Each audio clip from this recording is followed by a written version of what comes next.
Hey, good evening. This is The Doctor Is In. I'm Ricky Fairley, and I'm Hi, here I'm with my Dr. awesome Monique co-host, Gary. Dr. Monique. Jerry Flowers. Hey, Jerry. Jerry, move your face over a little bit so we can see how beautiful you are. And we have another guest coming on in a few minutes, Terry Lynn Wade. So tonight, we've been hearing in the news, everybody, the stay-at-home orders are over in all 50 states. People are coming out. Some are wearing masks. Most of them aren't. They're crowding the beaches and the restaurants. And so tonight, we want to hear from you. We want to talk about how you feel and what's going on and what this getting away from stay-at-home order means for breasties. So we are here. We've got my badass nurse friend Jerry, and we've got another one coming on, Terry Lynn. So let's go, Monique. Ready? All right, the doctor is in. Welcome, everybody. I think we call this one COVID, cold, cancer, flu, because no matter what's going on in the environment outside, it seems that our cancer patients always have some things that they need to be concerned about and ways to protect themselves. And we wanted to talk today with some people who had been experiencing viral illness during this time and bring some tips to our breasties about how to best protect yourselves. So we're going to start with Jerry. I would love for you to introduce yourself, tell us a little bit about your story, your cancer journey, and then catch us up to the viral illness that you were having recently. Yeah, Jerry's not a cancer survivor. She's a nurse out there. Right. Yeah.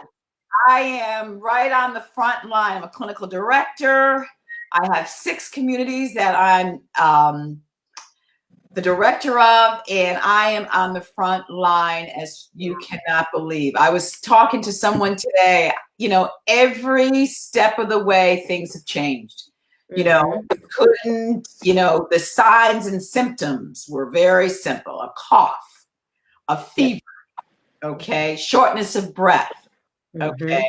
And it almost day by day, minute by minute, those symptoms changed.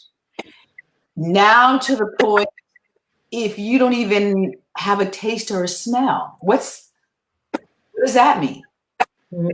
What does you could test negative, but no taste, no smell, take a test, positive. Wow. And I think the scariest thing, and I was telling someone today, is there's really no symptoms. There's no symptoms. There's really no symptoms. Some go extreme to a high fever, 102. The other to, I'm just sitting there watching TV and I have COVID, took spreading germs. And spreading germs, right? And spreading the germs. And spreading the germs. It's true. I was on the radio today and yesterday we talked about how it affects every single organ system, literally from head to toes. And so it'll cross the blood-brain barrier and cause anything from an encephalitis or swelling in the brain to a psychosis. A friend of mine had another colleague who completely developed a delirium and a complete psychotic break. She was seeing things that wasn't there. And this was all related to the virus, and it'll go really head to toe. And so tell us in terms of the 6 centers that you have been caring for, how have you, well, let me ask you this. What have you seen in some of the other facilities that, makes you extra vigilant with respect to the places that you are in charge of? I think the biggest thing that we did was we figured out it's not our patient, it's not our residents, it's the people coming in. Yes. It is the staff coming in.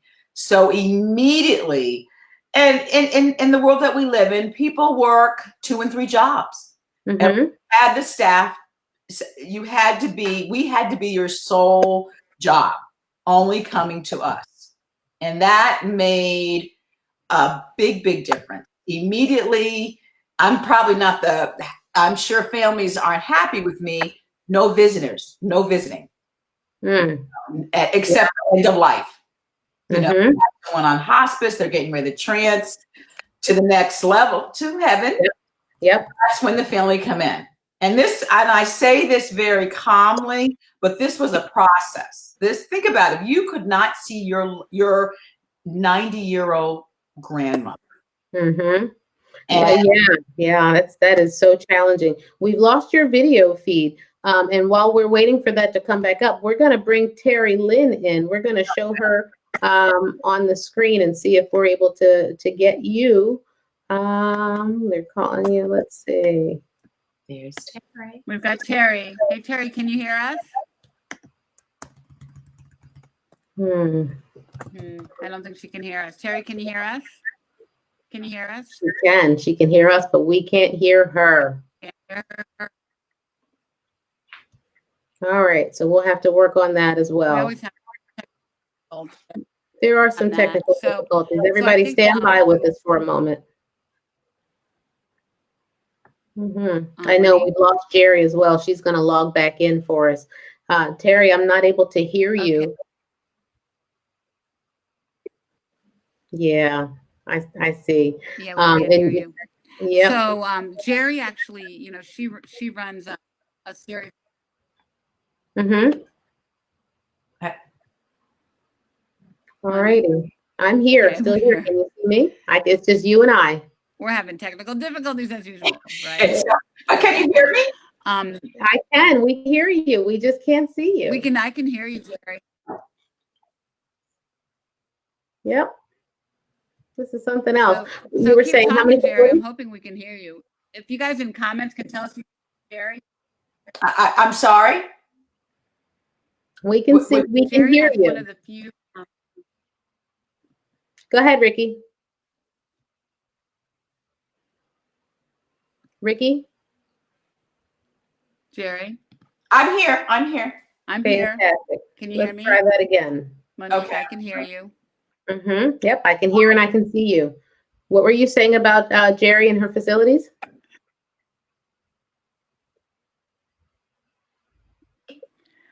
She has one of the only facilities in the Maryland area that does not have COVID in the building. You hear all the stories about nursing homes. All the things about going on about nursing homes. She doesn't have any cases, so I'm very proud of her that she's been her people safe. And I think it's from doing doing the right things and keeping people, limiting the access. And so Haley's out in the audience, my daughter, and she's saying they can hear Jerry, they just can't see her. So Jerry, Oh you my can talk. goodness. We're Okay. working on it. Yep, we can hear you. So keep chatting with us and tell us, what's your secret sauce? My secret sauce. Let's give all credit to God. Number one. That is. Love it. But I'm really serious. The visitors. We only have essential staff coming in. For example, if someone needs physical therapy, we have one therapist that goes to our communities. One therapist. She's not going to the different communities in the area. Visitors, if we have essential staff, and even the staff members from shift to shift, we take their temperature and ask them a question. Fever, cough. They have to sign in and out. And then with our patients, our residents, we are taking temperatures every 2 hours. Every 2 hours. Wow. Every 2 hours. They have masks all the time. They're wearing their masks. Wow. Okay. I mean, after they are hand washing, as you know, is important. 20 seconds. Happy birthday. Happy birthday.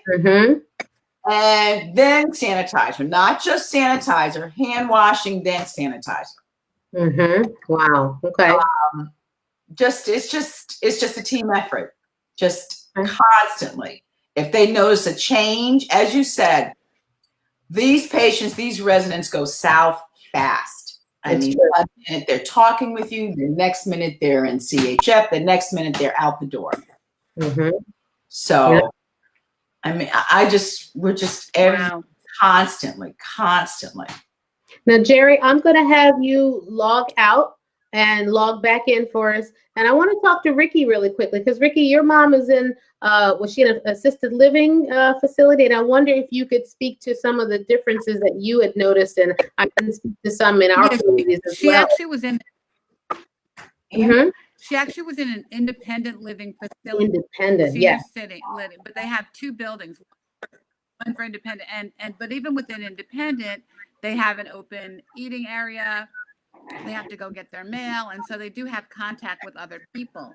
Mm-hmm. And so very quickly, they had 4 cases in the building with people, 2 people died, and then 7 of the workers had, but to Jerry's point, they have a lot of people coming in to service the community. And that's where it's, you know, when you, as many people you coming in, the risk, you know, that's where you have the risk. So we moved my mom out to my niece's house, and Wow. my mom and my stepdad, and it was, you know, it just wasn't worth the risk, wasn't worth the Mhm. risk. So, so I think we have to all take precautions. I know, you know, being a cancer survivor, my triple negative could come back every day, any day now, right? Sure, Could come back sure. any day, and I could relapse. So, my doctor just said all you have to do is stay home and wash your hands, Hmm. and you won't get sick and die. It Mhm. wouldn't be too hard to do. You know what I mean? So, but Gotcha. so I, you know, everybody's kind of whining, having to stay home, but you know, that's the safest place to be right now. And it's really Mhm. scary now that things are opening up.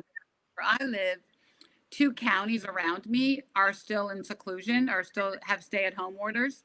Mhm. So when they opened the door, they all came to my town to go to dinner.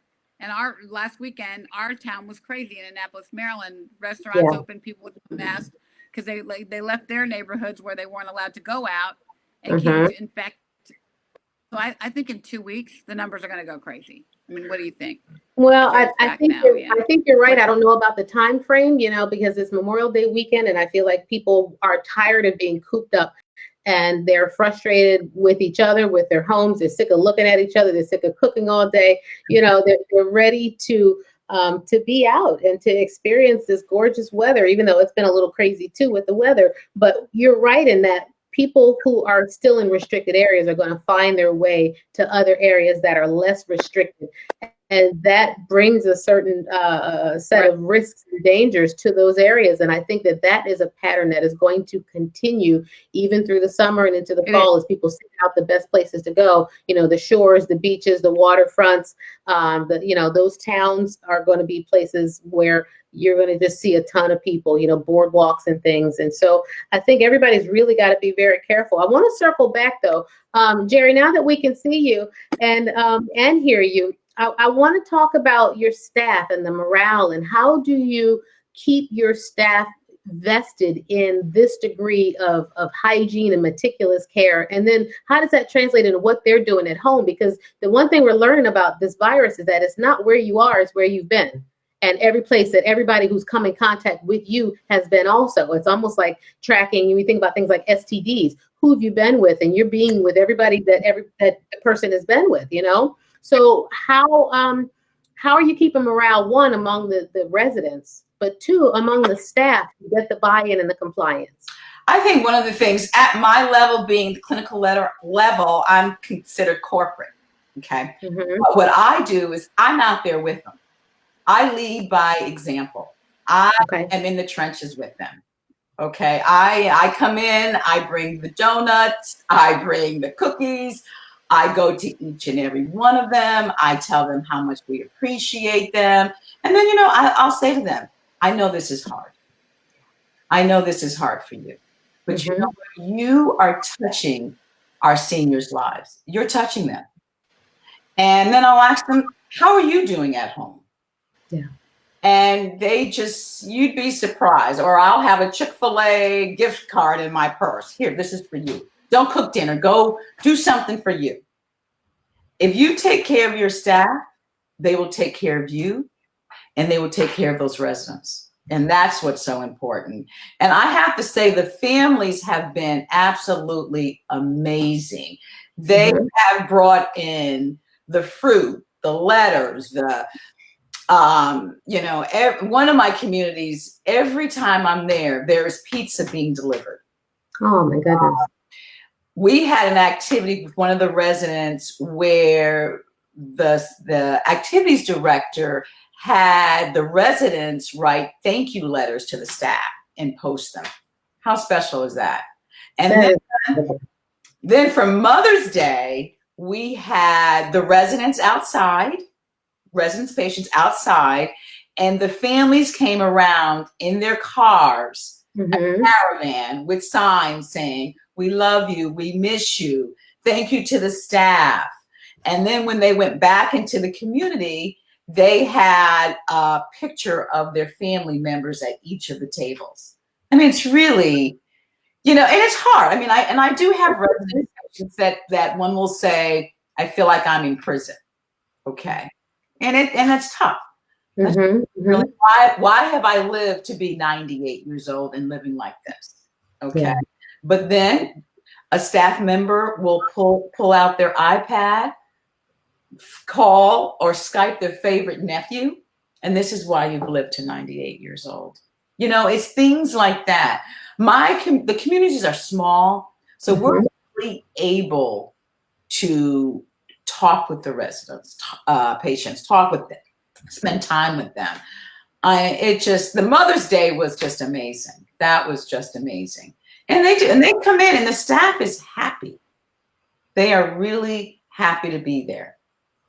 That's incredible. My grandmother, before she passed away, was in a skilled nursing facility, and it had its challenges. And, part of the joy for her was having people come in. It was physical contact. It was having folks to interact with in ways that when she was at home were less and less frequent, and it was challenging for us to care for her, for my family in Philadelphia. I was in Massachusetts at the time, to give her a lot of the attention that she needed on a constant basis. But once she moved into the skilled nursing facility, she took such delight in the nurses and in the staff who would come in and they would sit with her, or they would paint her nails, or, sometimes they would even ask her for advice, and she would listen to their stories, and give wisdom. And all of a sudden she had this value because she had something to offer, and so she would tell the young girls about when she was dating. And it was really became a social time, and it pulled her out of a deep depression. Because what I hear you say, and it's something that to me is so remarkable, it's that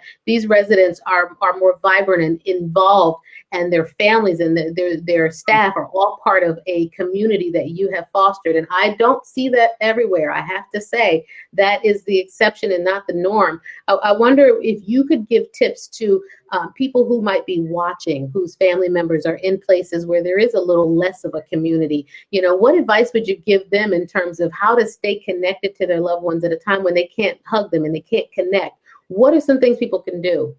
Oh, I think the biggest thing is Skype. I mean, we're having technology problem now, but that is so important. The Zoom, the Skype, even going outside their window with a sign and saying, I love you. Just calling them on the phone, him on the phone if they can't, the technology. Now that the staff has to wear the mask, it's so hard now to see their smiles. We can't touch. Nursing is such a touch. Medicine is such a touch, and we can't do that. So, you do little gestures like your eyes. You can smile with your eyes. Yeah, Tyra Banks taught us that. Right? Yeah, you just be connected to them, and don't. If the Holy Spirit tells you, I need to call mom today, or I need to call grandma, I need to do it. Do it. Yeah. Stop what you're doing right then and there and call and continue to call until you get a hold of them. Okay. And just talk with them. Just talk with them. I love that. And it really is so important. And, the parallels at this time to what's happening for our cancer patients, is that we're in this viral world, but it's a world that cancer patients have been in for some time. It's the fear of what you can't see that can affect your immune system, and that can affect your health. And you look at the people around you who might be sick with suspicion. And there's this level of anxiety, I think, that cancer patients face that is not often talked about in terms of all the stress. Yes, the stress of your diagnosis, but really the stress of daily life. And Ricky, you probably can attest to this as well. But what are some things that you're doing to help you mitigate this level of stress as a survivor? And what are you hearing from patients, who are going through this as well? Well, I think, and I wish Terry were here. Terry's on the front line too, and she actually had the flu early on, like the beginning of March, a really bad case of influenza A, and she never tested for COVID. But on her floor in her hospital, she works at Washington Hospital Center. She's the only nurse that hasn't gone down.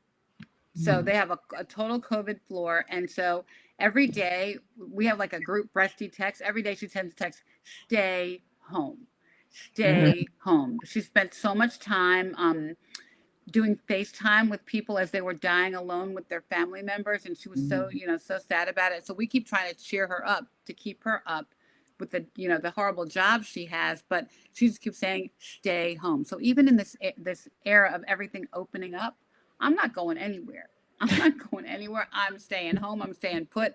And I'm encouraging all my breasties to do the same. My benchmark is going to be when the hospitals let visitors back in, then I'll go back out into the world. Okay. Yeah. I'm that's going to be my metric. But I think that we just all have to find peace, and we're all finding a new normal here, and Mhm. taking walks, and even having solitude in your house if you live alone, or even with the people around you. You just have to find a new way to find peace in your life. And I think we're all learning some good lessons about how well we know ourselves, because we're spending a lot of time either alone, or how well we know our families. I don't know if you saw the meme that was going around where the guy said, you're going to be with your family quarantine for the next undeterminable amount of time. Do you pick A, stay with your family, or B, before you can get the I saw answer? that. So, like here I am. Yeah, he didn't even know what B was. He just picked it. He's like, nope, He I'm just out picked here. B. Right. So I think we just find Yeah. peace. I mean, I still have my dance parties every day and do everything I do to relieve stress, but it's scary out there, and it's really scary for us out there. And my breasties are going in to have chemo.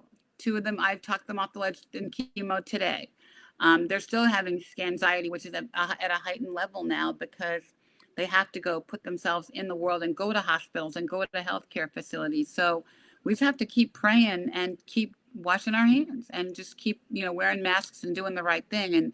And we've actually tried to make a fashion statement out of the masks. We have one breasty designer who has made us some beautiful pink masks. I don't have one around me right now, but put some creativity to your mask and make a wardrobe out of your mask, because I figure we're going to be wearing them for a while.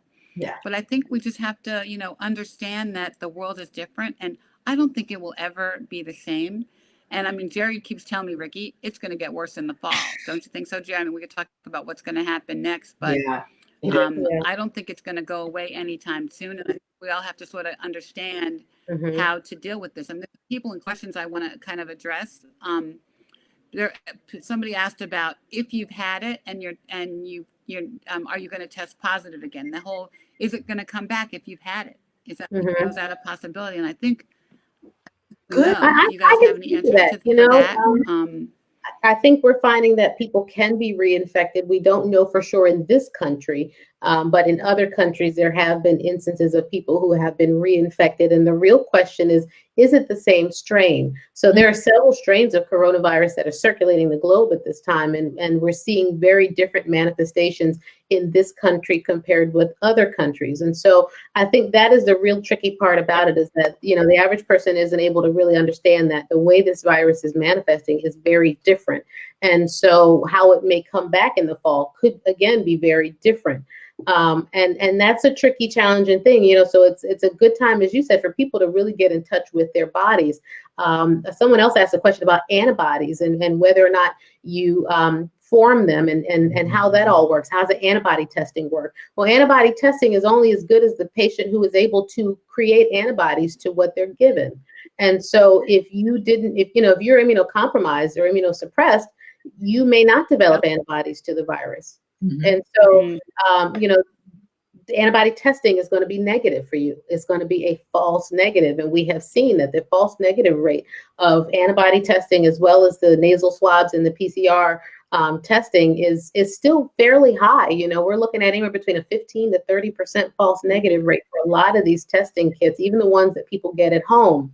And so just because you test negative doesn't mean that you can, have carte blanche to go around with no mask and but right, because you still could potentially have it. And so I think that's where the vigilance comes in, and also the caring about our communities, because it's not so much for you as it is for the next person, as it is for your loved one, as it is for your neighbor, for your nana, for the staff, and for the patient. Right, for the patients who work where you work, because you're an essential worker and now you've got to go in, right? So if you take yourself everywhere, you got to go take care of somebody's nana, somebody's mom. you know, and that's what I mean. Like, I think you've done, Jerry, such a great job of instilling that sense of personal responsibility in your staff, because what people do in their off time is their own business, but Exactly. they have to come in every day and care for other people's loved ones, you know? And so I just think it's really commendable. Yeah, she's done a phenomenal job. And it's funny when my mom got the cases in her building, there was like, go get your mother now. Like, this is no discussion. Do not pass go, do not connect $200, go get her. And Mhm.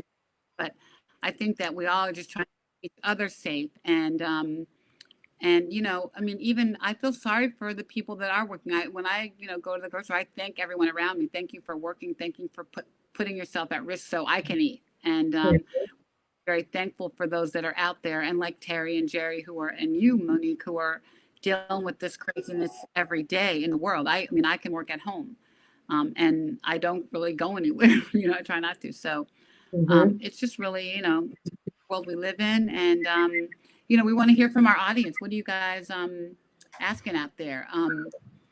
Let's see. We've Anyone got have a question that says, what if you test positive for antibodies? So if you test positive for antibodies, that means that you have been exposed to the virus. It does not mean you have an active infection. And that's another distinction, So as we move forward with the vaccine trials and things, they're going to be looking to test for antibodies. They're going to be exposing people to small bits of the virus or small particles of RNA or things that the body can reproduce in order to mount a response. Because if you give it in the tiniest amount, then your body can develop an immunity or a response to it, so that if you do get that infection, your body will be able to overwhelm the infection because you've seen it before. It's like a pattern recognition. That's how vaccines work. So that's what they're working on in the trials. Ricky, I think another thing that we want to talk about too is talking about ways, like really specific ways that some of our breasties can stay safe. And Jerry, I think you really hit it on the head. I mean, we can't take temperatures every 2 hours, but hand hygiene is important. And what are some other things? When you come home, what happens with your clothes? And I think we talked earlier in the green room about de-COVIDizing ourselves. What's that look like for you? I was getting ready for the show. I was right in the laundry room, and I just took everything off. I took everything off, ran upstairs, took a shower, came back downstairs, and washed those clothes on, sanitized them immediately. But I am constantly. I probably wash my hands more than I use the sanitizer, to be honest. And one night I went to bed with my mask on. I mean, and I noticed when I'm out, the mask shouldn't be down here. The mask needs to be up here, and the mask needs to be on. And down here, right, below the mouth, right. And both of these areas are not covered, then you're only doing half the job, right? Exactly. And as Ricky said, this is our new normal. This is not going away. We need to do the social distancing, 6 feet apart. We need to make this a habit. It takes about 2 weeks to start a habit, pretty much. Start. We really. That's something. I'll be honest with you. My spirit is unsettled by that, because I like to hug my patients. I love to touch and connect with my patients, and I see what happens to people in the absence of touch. And it's so obvious just from, I'll sit with a patient in an exam room and I'll just rub their back while they're talking. How have you been since the last time I saw you, etc. And the things that come out as a result of just someone rubbing their shoulders, just touching them, and I don't like that this is going to be our new normal. I think you're right in that this is going to be it for a while, but I'm trying to give myself some grace, because I'm grieving for that sense of touch and intimacy that comes from human contact, and so I think people have to really be compassionate with yourselves, and if you're having a rough day, figure out why, and then always change the script in terms of what you can do differently. We can't always control how we feel, but we can certainly change the narrative and egg ourselves into feeling a different way once we process why we feel what we feel. But yeah, someone asked a question about dry hands, what to do with dry hands from all of this washing. And, I have eczema, and it can get bad between the digits and everything. Yeah. I found a lovely, there's something called Cornhuskers lotion that can be very helpful. It's glycerin based.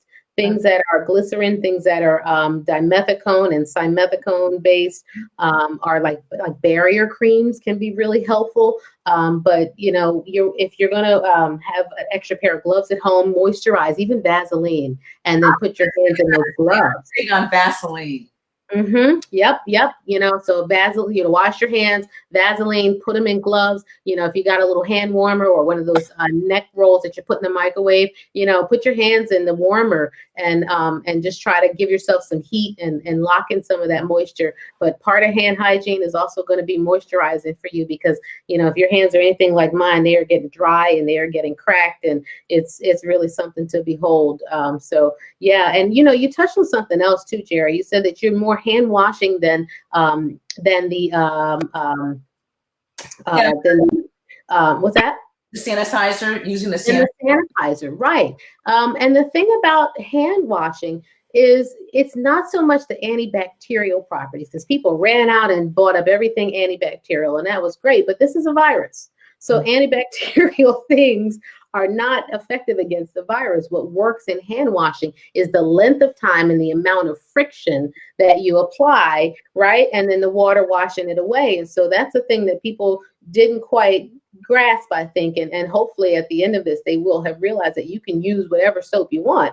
It's about the length of time, the scrub, the completeness of it, and then, washing it away. So it really, hand washing is important and is superior, and is something that we should be doing several times a day. As soon as you touch something, when you leave rooms, when you enter rooms, before you eat something, after you eat something, whenever you interact with people, you go into a hospital, the elevator buttons. 300 times the amount of bacteria and viral particles on things like elevator buttons, doorknobs. And so touching those things are going to be things that people should avoid, I think, in public places. Learn to use your arms, use your knuckles, use other things to even push buttons. Exactly. I love the doors that are like automatic too, The other thing with that is we're wearing these masks. Try not to touch your face. That's the other piece. Oh, yeah. Yep. Absolutely. Your face, because that virus stays right in this area. You got to keep your mask on and just keep your mask without your hands. I was wearing a shield today because I was doing tests, COVID-19, and that shield, and I was like, nope. I was down the whole time. Yeah. And it's important for people who are watching to stay hydrated. I do surgery. I'm wearing 2 masks now, so 2 masks, sometimes wearing a face shield, you have scrubs and a gown and 2 pairs of gloves. And, if you are not staying hydrated, you're going to have some challenges as well, wearing masks and things. And, gloves in public, I got to tell you, be really careful about, because the problem with people wearing gloves in public are that they touch everything. So if you're going to wear gloves, okay, you're pumping gas, wear your gloves to pump the gas. When you're done pumping the gas, throw your gloves away. Exactly. Do not wear your gloves in your car, pump your gas, get back in your car, go to Chick-fil-A, use your credit card, grab your thing, take your fries. All of that is too much with the gloves on. And so people need to be a little bit careful about the gloves, because then it will also rub and touch their face. And exactly right, cross-contamination is a huge issue with gloves. So gloves are, not recommended, I think, in terms of wearing in public, because we don't do it correctly. We just contaminate everything. We do. I agree. Yeah, but definitely mask, hand hygiene. What about putting sanitizer on your gloves? Sanitizer on your gloves? I said, what about putting I think that can affect the porosity of them and the integrity of them, because it can be alcohol based. So I wouldn't recommend that. Okay. Yeah, it'd be like spraying your mask with Lysol. and I think those masks are not designed for that per se. So, just making sure, like if you wear the cloth mask, that you wash them frequently and use hot water are great things that people can do. But, the best thing I think cancer patients can do, as we talk about protecting ourselves in a viral world, is recognizing that although virus is all around us, it cannot dominate our thoughts. It cannot dominate your life.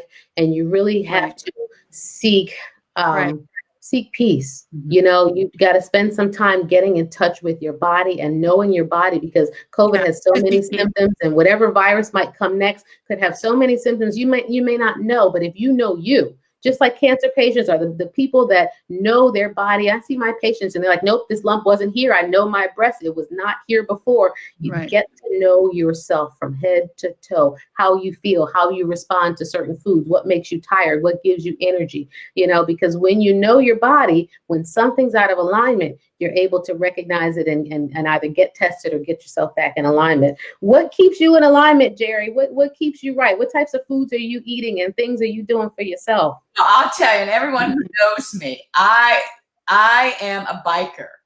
I get up, She bikes. maybe some snow, cold, and 4:30, 5 o'clock, I am on my bike. My bike, and I have my backpack, and I have 3 8-ounces of bottle of water, and I have at least probably about at least 4 bottles of water by the time I finish my bike ride. It's my time, give me the strength to get through the day. I do cheat a little bit because I do stop and get my Starbucks, 6 feet apart. I get my Starbucks, put that in my backpack, and I come on home. But I have people waving to me, truckers waving to me. That I think that's the key for me, is my water, my God. During this COVID-19 virus pandemic, my faith has grown tremendously. Wow. I just can't even it's just amazing. I was doing the testing today, and someone said, make sure you cover up. And I said, faith is my shield. I will be fine. I've washed my hands. I've got my shield. I'm ready. I'm ready for this. And it's just, I love what I do. I love making a difference in people's life. As far as eating, I will have to say I'm not very good about eating during the day, but I do stay hydrated. I really, really stay hydrated. And I just have to think that's really vegetables, little bit of meat, salmon, every now and then. Know your body. I need iron. I'll have a steak because I know I need that iron. I know my body, but the rest, you've got to rest. Sometimes doing this, I always say, my children I say to me sometimes, who takes care of the hero? Who takes care of the hero? God takes care of the hero. When I say that I'm tired, I've had enough, I need to rest, I rest. But I think my key is my bike. I love, and my friends. I have an amazing village, Ricky. And my children are phenomenal. Ashley, Amber, and DJ, I have to give you a little shout out there. And I'm blessed to have them. I'm truly blessed, but that's what keeps me going. I'm a giver. Giver.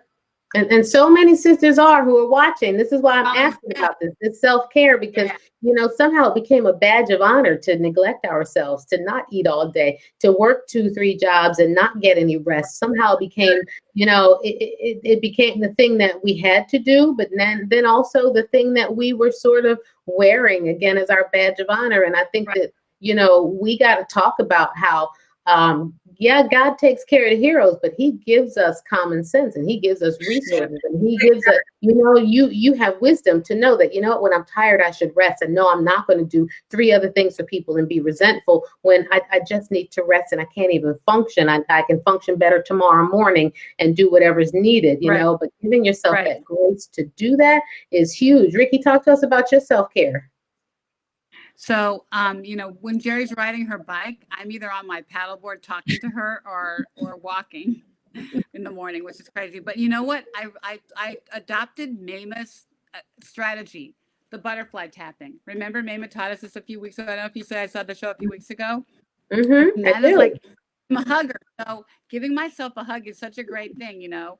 And then, you know, my bike, I eat ice cream every day. I eat ice cream or drink a milkshake. It's really bad, but that's my piece. And I walk my dog. I try to stay outside. I try to stay outside as much as I can, even when the weather's not great. You know, my dog loves to walk in the rain. Yeah. We are out walking in the rain and do whatever. I try to that's where I see God in nature. And so if I can be outside, I find peace. And I think, you know, I tell everybody, you don't need to go to a gym. I mean, I love my gym, but we can't go to the gym. You can walk. Walking is free. It's easy. It's there for you. You can stay 6 feet apart. I tell everybody, just go take a walk. And in the middle of the day, when things are getting crazy or you need some peace, go take a walk, you know, and for 5 minutes, for 2 seconds. You don't have to go very far, but trees and the flowers and you smell the fresh air. And you know that I feel like the air seems fresher now because people aren't driving. You know, I think There's a lot less the air is pollution. crisp. Yeah. Yeah, no pollution. So like go take a walk. But I think we all have to sort of find peace. And I still have my dance party every day. I have one every day. Wow. Gotta have a dance. You know, I love that you said go outside because as we talk about reopening, outside is probably one of the safest places to be. And so if you notice that all the state's plans that involve reopening are involving places that are outdoors, camping grounds, golfing places, you know, country clubs and golf resorts, things like that, parks, recreational types of things that are outdoors, because the air and the tendency for the virus, yes, it can stay as droplets in the air, but you're more likely to be further away from someone than in the same room where an air conditioner is circulating the same air. Like those are the more dangerous places to be. If you're going to eat at a restaurant, al fresco is better than indoors in the AC, you know? So I would advise people to absolutely get outside. If you got a patio, if you got a terrace, if you got a stoop, you know, go outside and get some fresh air and get some human interaction, get a little sun, you know, because we don't make as much. Or open a window. Right. Somebody asked a question about a good natural detox. Any of you have any good natural detoxes that you recommend? Because I can tell the one that I've been recommending to some of my cancer patients. Wow. Yep. I think sea moss is a pretty good one, but the one that's the easiest to do really involves lemons, fresh lemon. It involves cayenne, a little bit honey, and boiling of those things and making a tea that you can sip on. I find that helps my patients detox from some of the effects of chemotherapy. And, you know, get some fresh ginger root and you can boil that as well and really just kind of make yourself a tea that can help to clarify and detox. Fresh beets are another way. Juicing with fresh beets can really help to create a great detox. Some lemon juice, beets. Sometimes you can add things like basil, a little cayenne, or you can do things like clementine or orange with the beet. And that can be a nice, fun juice, give you a little energy, a little zing, but also to help detox. So, you know, finding foods that make you feel energetic and that make you feel good, I think are things people should do. You know, vitamin D supplements as well are something that we want to definitely think about as people of color. You know, Black folks are, somebody just asked a question. Does vitamin D help build resistance against COVID? There is some emerging data on that, but in general, vitamin D aids our immune systems. And the problem is that our melanin acts as a sunscreen. So we don't synthesize as much in our skin, even when we're exposed to the same levels of sun. So, you know, maybe taking a supplement or increasing our vitamin D intake from our food is something that we should definitely be doing, for sure. Are they doing any special things for the diets of the patients and the clients where you are? You know, one of the things, I mean, they have their big meals at lunchtime. Just balance the vegetables, vegetables, fruits, lots of fruits. Absolutely. You know, they don't like to drink water. They don't like that.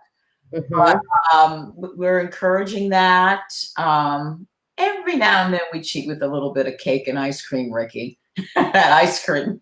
Every now and then. But their diets are good. Ice cream is necessary. Yeah, and balance is key. You know, balance is absolutely key. Someone asked a question: how much vitamin D should we take? The guidelines and recommendations, I think, suggest no more than 4,000 units per day. So I'm not recommending anything as a physician here on this particular program. It is not intended to diagnose and or treat, just as a disclaimer. But you really should not be taking more than 4,000 units per day. And so talk with your doctor about it, because, you know, you can be tested for vitamin D deficiency and you'll know exactly where your levels are, and you can get a more customized plan for people who want to take vitamin D supplements. But you can also explore some foods, you know, do a nice Google search and start to incorporate more of those vitamin D rich foods in your diet for sure. Ricky, how are we doing on time? I think we're going to have to get ready to wrap this thing up, aren't we? I think we should wrap a little bit up. I want to make a little commercial before we leave, but I also wanted to bring it. We haven't really touched on the fact of COVID affecting Black people. And we're all seeing that in the news. And I think also maybe some of the things we need to do to keep ourselves healthy, like knowing our A1C, knowing your blood pressure, making sure you're taking your medication, making sure your diabetes in check. So all of those things that we should be doing anyway. I mean, I almost appreciate the fact that COVID has brought these disparities to light, you know, which is no surprise to us, of course, but hopefully it'll help us take a little better care of ourselves if we do have diabetes, or if we have high blood pressure, or we need to be losing a few pounds. So all that, we should be checking on that stuff and be, you know, kind of be in check on all of those things that could make us, you know, less healthy, and then add cancer to that, and it's even worse, you know. But we probably should close. I wanted to do a quick little commercial for you know, next week is ASCO, Monique. It's a big cancer meeting, and and one of our partners, our friends, Tiger Lily Mema, who's on the show a few weeks ago, is having a conference on the healthcare disparities for women with metastatic breast cancer. So I'll put some information into the comments about that, but would love for you to sign up and join that webinar and kind of express your views. You know, my breasties out there start talking about the disparities that we're facing in, you know, as our metastatic breast cancer patients are facing. You know, I'm not metastatic. I'm blessed to be here, and I know part of my passion about fighting is I know my metastatic breasties can't fight for themselves, so I have to fight for them. And so that's part of, you know, fighting like a girl for them. So I'll put the information in comments, but you should join that conversation. And we'll see you next week. I'm not sure what we're going to talk about next week, because we had something else to talk about today, and we changed the topic because of the news. So we'll try to circle back about the next week's topic, but stay current and hear from you guys. Jerry, any closing comments or things that you want people to know? Any advice or anything else? You know what? I just what can I say? Wear your mask. Okay, wear your mask. Be safe. Really think about when you go out. Do I really need to go out for X, Y, and Z? Do I really need to go out? Continue the hygiene with your hands. And you know, the biggest thing is take care of yourself. Know your body. Okay? Know your body. Okay? I love that. I think my closing my closing comments would be, you know, my hope from all of this is that we pivot in our thinking. This entire pandemic needs to create a shift in how we look at our health individually and collectively. And, you know, we're going to have some rough days, but if we could, as a community, as a family, as a neighborhood, as a sister, as a friend, come up with strategies to help us have better health moving forward. And come out of this with those ideas and those strategies ready to work on them. I think that will go really far in our communities. I know that the physicians, Black doctors, are thinking about and strategizing about these things and trying to figure out how to build and repair the relationship between physicians and our communities. But I think our communities, you know, we look at the social determinants of health, the food deserts, all the barriers to good health in Black communities.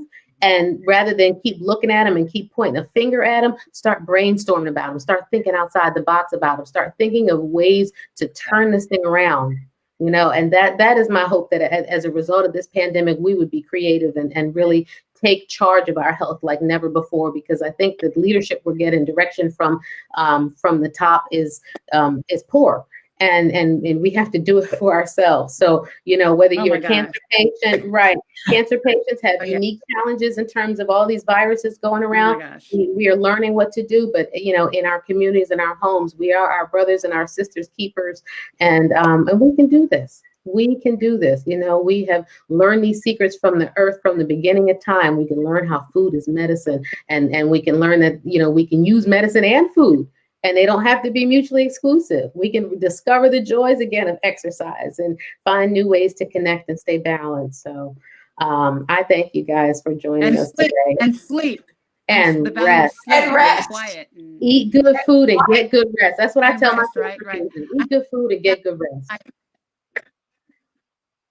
Absolutely. Well, thank you guys Yeah, for joining us. I have to give a shout out to my Haley child, my Oh, hey, Haley, and thank you guys for hanging in there with I our have to give a shout out to my Haley.